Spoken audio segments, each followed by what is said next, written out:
qu'elle stimulerait les gens, développant leur spiritualité et améliorant leur santé. Peut-être que ça vient de cette météorite, de cette pierre noire d'origine extraterrestre. Les recherches montrent que la Kaaba est dans l'alignement exact de l'étoile Canopus, des cycles de la Lune et des solstices d'hiver et d'été. Mais où et comment nos ancêtres ont-ils pu obtenir un tel savoir en astronomie? De la même manière que les planètes tournent autour du Soleil, les marches en cercle autour de la Kaaba sont une référence symbolique aux alignements des astres de l'époque.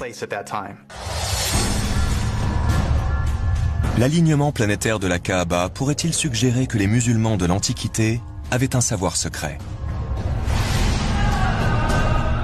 Leur vénération pour la pierre noire ne serait-elle pas une commémoration d'une ancienne rencontre avec des extraterrestres? Pour les théoriciens des anciens astronautes, la réponse à ces questions ne fait aucun doute. C'est forcément oui. Eh bien, il y a un verset qui contient la Mecque. La première maison qui ait été édifiée pour les gens, c'est bien celle de Baka, la Mecque, bénie, et une bonne direction pour l'univers. Dans le Coran, eh bien, le verset il fait 47 lettres, divisé par 1,618, ça fait 29, pile poil le début du mot Mecca. Enfin, c'est un bas de Becca, mais c'est pile poil à cet endroit-là. Donc, je veux dire, quand on découvre des choses comme ça, et il y en a encore dans le Coran, il y a des vérités comme ça mathématiques, on se dit, c'est quoi ça? Mais donc, le premier message, c'était, voilà, informez-vous. Au lieu d'interpréter, d'abord le savoir. D'abord, savoir de quoi on parle. Prenez n'importe quel nombre de la suite de Fibonacci, divisez-le par celui qui le précède et vous obtiendrez un résultat proche de 1,618. Une valeur que l'on appelle le nombre d'or. Reprenons l'image du bras au rayon X. La différence de longueur entre l'avant-bras et la main est égale au nombre d'or. Et cela vaut aussi pour les 3 phalanges. Mais aussi pour notre ADN. Le rapport entre la longueur et la largeur d'un cycle complet de la double hélice de la molécule d'ADN est égal à ce nombre magique.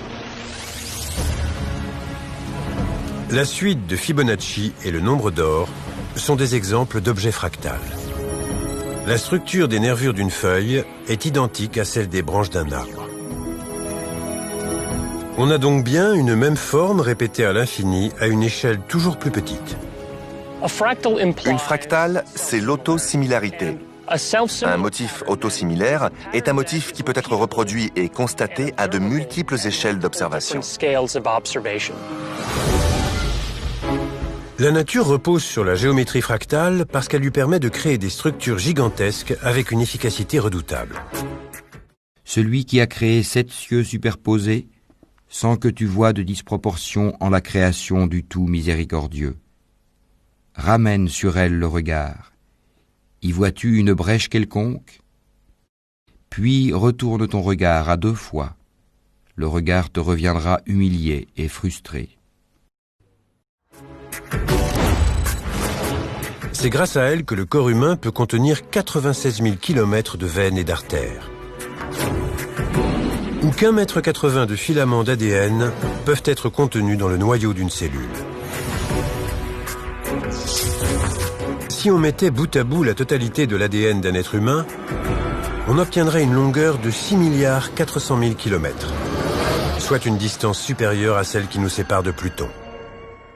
Nous leur montrerons nos signes dans l'univers et en eux-mêmes, jusqu'à ce qu'il leur devienne évident que c'est cela le Coran, la vérité. Ne suffit-il pas que ton Seigneur soit témoin de toutes choses? سنريهم آياتنا في الآفاق وفي أنفسهم حتى يتبين